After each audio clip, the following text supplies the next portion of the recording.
Hi, my name is Nathan Fischer, and I'm the producer and a performer on the project A Falling Loop. Today, we're going to open up A Falling Loop and learn what the project is about. And you're going to hear from a few of the many people who participated on the project, learn about its design and the hopeful impact.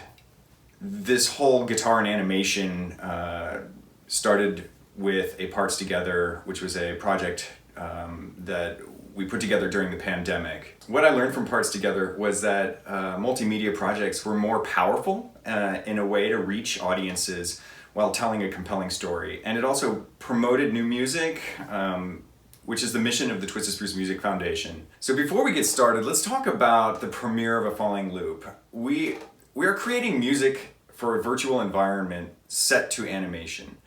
But we're also complementing the established tradition of stage performances, right? So it's exciting that a premiere of Falling Loop did actually take place at the State University of New York in Fredonia last April. And I have to really give my heartfelt thanks to the SUNY Fredonia Guitar Department, run by Jim Piorkowski, for doing such an amazing job premiering the work. It was really an honor to work with the students during my visit there and to also take part in the performance. Well, we're about to go out and play a guitar concert. About to go out and play a little tune. Woo-hoo! I don't know about you, but I'm really nervous. Gonna go out and play a little guitar. Play it, Frank.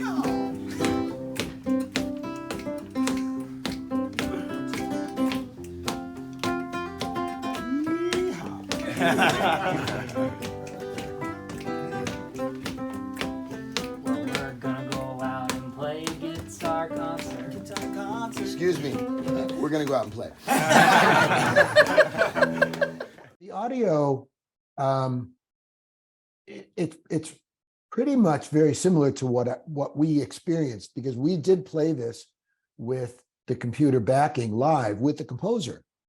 And I have to say, just because it's true, preparing for that performance with Miles at the controls of feeding us the computer backing was equally, for me and for the players, was equally exciting and scary, because there were so many variables and it was so unusual. And my students had to learn techniques that they've never played before. And some of my students in that performance were first semester students in the guitar program. So the ramp up to get it right was pretty steep for some of them, but because of the goal that we were all part of this and it was going to be this itself, this product, they were quite inspired to work. To have done it live and then see it here, both sides of the coin, that's special. My name is Ryan Terry. My degree is music composition, and I'm from Elmo, New York. I like the multimedia aspect of it. I used to be, for a year, I was a film major, so I got very familiar with visual arts and playing with different mediums. And so the idea of this being an all-encompassing project of multiple different mediums, especially weaving music and such experimental music too, I think is extremely exciting. My name is Frankie Ferry. I'm from Buffalo, New York, and my degree is music education. So as a future music educator, the way that A Falling Loop has changed the way that I might teach guitar in a classroom is to perhaps not always focus on the fundamental, basic music theory aspects of learning very basic chords, and maybe expose young students to more experimental types of music, not just everything 1-4-5, and maybe teach them pieces like A Falling Loop that present musical technical challenges that you have to overcome. Hi, my name is Lasic. I'm the art director and animator for this project. Hello, my name is Miles Friday. I'm a doctoral candidate in composition at Cornell University. I am a composer, I'm a sound artist and a teacher, and sometimes a performer myself. My name's Jamie Tagg. I'm an audio engineer teaching on the faculty of Jacob School of Music here at Indiana University. I'm the audio engineer, primarily mix engineer and mastering engineer on A Falling Loop, and a member of the board of Twisted Spruce. Hello, I am Stephen Mattingly, Associate Professor of Guitar here at the University of Louisville. It has been an honor to be a part of this year's Twisted Spruce project with A Falling Loop. Hi, my name is Jake Giles, and I'm a first-year grad student here at U of L. And it has been a great time recording and performing this piece, The Falling Loop. Hi everyone, my name is Anai Barker. I'm the Director of the Office of Entrepreneurship and Career Development at the Jacob School of Music, and I am absolutely thrilled about the Twisted Spruce project. It's really fantastic in so many different ways. Indiana University has the Center for Rural Engagement that is all about how the university connects in meaningful ways to communities. And this project in particular really intersects meaningfully with kids, gives them an opportunity to do their art in response to a whole lot of musical prompts, and then brings it very creatively and very innovatively into the realm of music making and design and animation, which sort of merges a whole lot of different fields and really brings this idea of community engagement, community connections to art. The aspect of community engagement, especially that which is represented in places where people live, especially in rural areas, the floral and fauna, that's amazing. That's, to me, such a clever idea. And I was noticing it starts with the corn stalks, it ends with the cornfields at the end, maybe tumbleweeds, all sorts of action going on, representing life. To have that input, including all of that input, what someone finds interesting from where they live, and then having that become part of the animation is just wonderful. I think it's a terrific idea. To have someone think, I'm part of that, my idea was part of that, is phenomenal.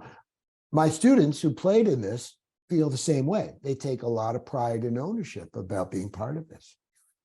Being a part of the project this year, A Falling Loop, brings me back to think about Parts Together and the idea of that project and so many other virtual guitar orchestras being a response to the pandemic, a time when different ensembles could not get together, existing ensembles are forming things nationally. And what I find is it actually addresses something that is an ongoing kind of challenge to the arts, where we have disparate parts of the country unable to connect in a level that we see now, with the digital divide being bridged in rural communities, where I can imagine one day we have a future Twisted Spruce project where we can have rural communities continuing to interact with the project in this way, whether be it from a visual art standpoint or musicians who are further afield and can submit their recordings. I mean, I could have been on a ship in Antarctica, for all is concerned, for Parts Together to have been done originally, and then now with A Falling Loop, that tradition continues, and I think it really helps bridge communities, whether they're rural, urban, or otherwise. So I got all these drawings made by the people of Indiana, and there were such amazing textures and designs, and I started making patterns out of those illustrations that the people made, and then I was able to transfer those images onto the models. And so if you look specifically in different sections, you can see elements of the community, and it's like, without these drawings, this project would have never came to what it is. And so I'm so grateful that the people of Indiana were willing to lend us some of their artistic visions. So writing the piece and thinking of community engagement and guitarists playing, I started off thinking, okay, I'll write it for at least 12 different guitar parts. And among those 12 parts, they're split into groups of 4. Each of those 4 guitar parts has a different style of playing and a different type of techniques and set of experiences at the guitar. So I was thinking of people at different levels of musical engagement with the guitar, perhaps different stylistic preferences in these different rhythmic components or melodic components, or some chordal tremolo type playing, and how they could pick and choose and find the guitar part that was for them. And then we have these different worlds coming together and combining into one large piece. and community with that. And then also thinking of writing not only 12 guitar parts, but maybe on guitar part 1, there's 10 guitarists playing that part, and the type of music that would facilitate multiple guitarists on each part. So the electronic accompaniment that you will hear is also made of community members, specifically members who were not able to play the notated parts. So we went into these communities or did a call for audio and collected audio from various musicians that may or may not be able to read or might be groups, and we incorporated that into the electronics. I should rather say Miles incorporated it into the electronics or synthesized accompaniment that goes with the analog guitars. But collecting the audio was really only half of it. A Falling Loop was really a project about going out into communities of Indiana and asking community members to draw pictures of the flora and fauna of their home life, with the intention that we would allow people in these communities that don't have access to arts, museums, or in some cases even arts education, the opportunity to be a part of an art piece that would remain a part of their lives forever and readily accessible whenever they wanted it.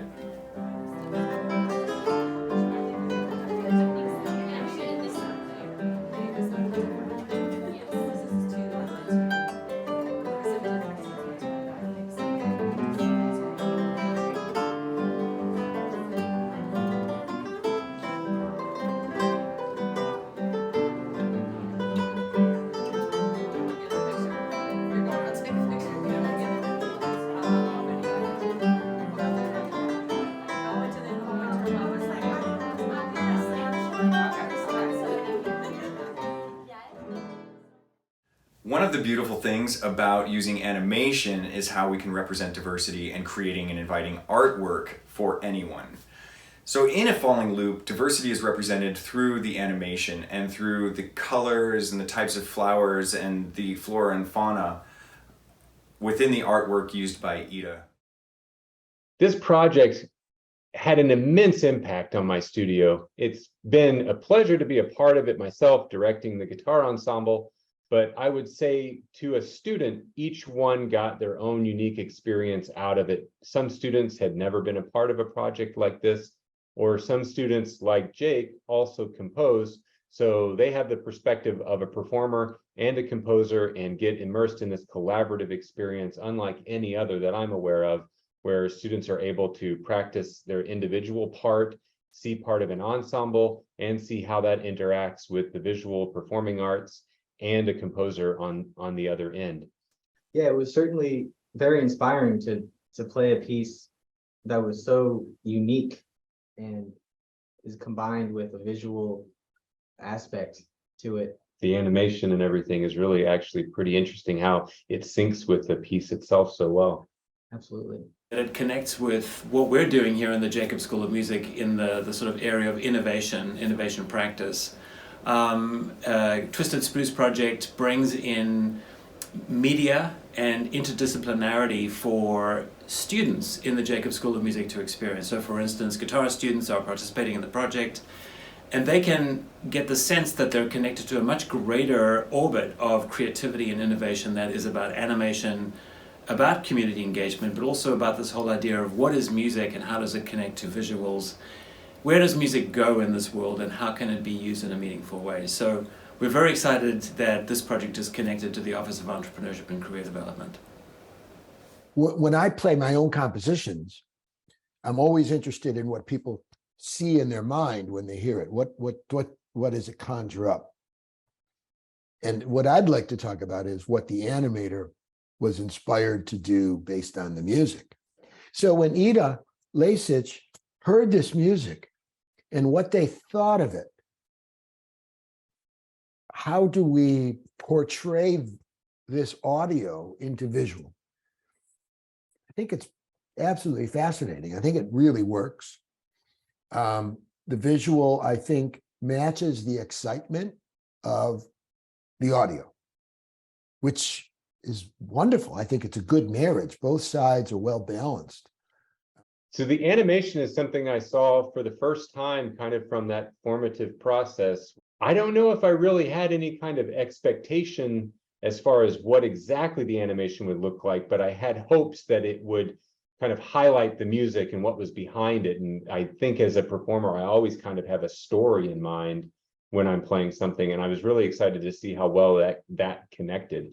And I think that the neat thing that it does is it invites maybe a whole new generation of audience members to the classical guitar and possibly to classical music in general, who are just beginning to experience that playful nature of listening and inventing a story in our mind's eye. From an audio engineering perspective, the most interesting and inspiring part of this for me is taking a look at, you know, the combination between the visualizations that Ida has come up with and the compositional elements of Miles's not only guitar parts but all these intricate little interesting things he's doing with the synthesizers, and just figuring out how to help foster these magical moments that are sort of set up throughout the score that he's written, and just try and help them sort of blossom a little bit, or just shine a light on them a little bit throughout the mixing process, because there's all these great little moments where these interesting things happen, and there's a lot going on in this mix. It's pretty dense with a lot of different sonic elements, so being able to find those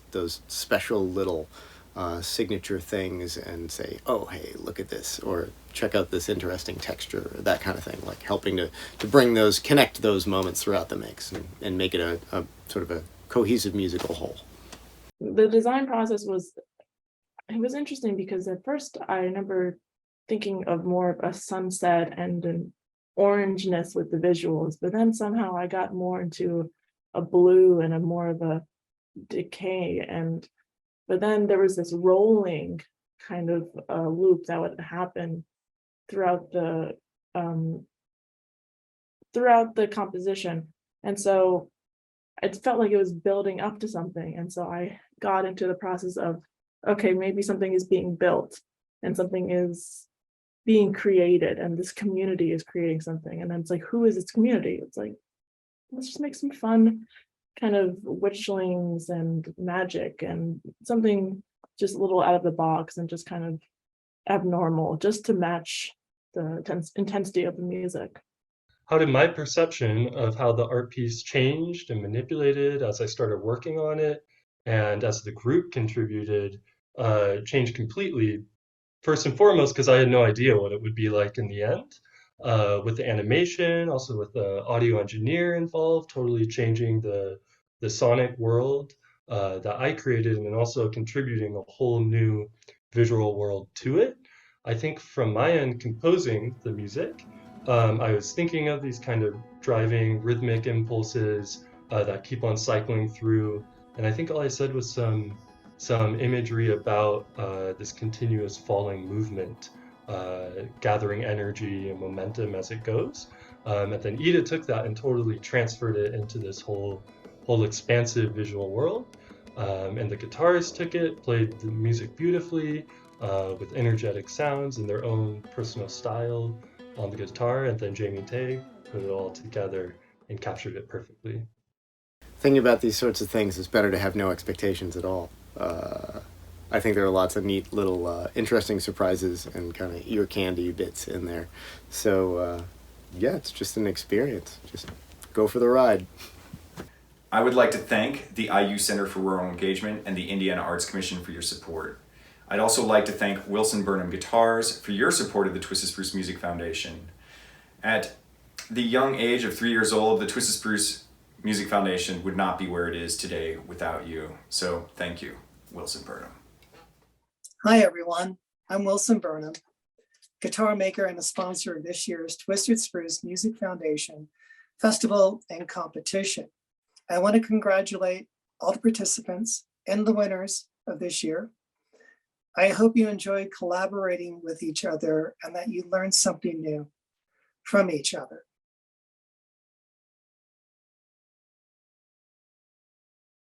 What's next for A Falling Loop? Well, the audio for the project is going to be released through Frameworks Records in Los Angeles. Publication of the score will come to us through Azhar Press. We will apply to have it represented in film festivals, both nationally and internationally. But I guess most importantly is that we hope that you will tune in for the premiere, which will happen this Wednesday, November 23rd at 6 p.m. That will be YouTube at Twisted Spruce. We hope you enjoy the artwork. Now, let's watch a falling loop.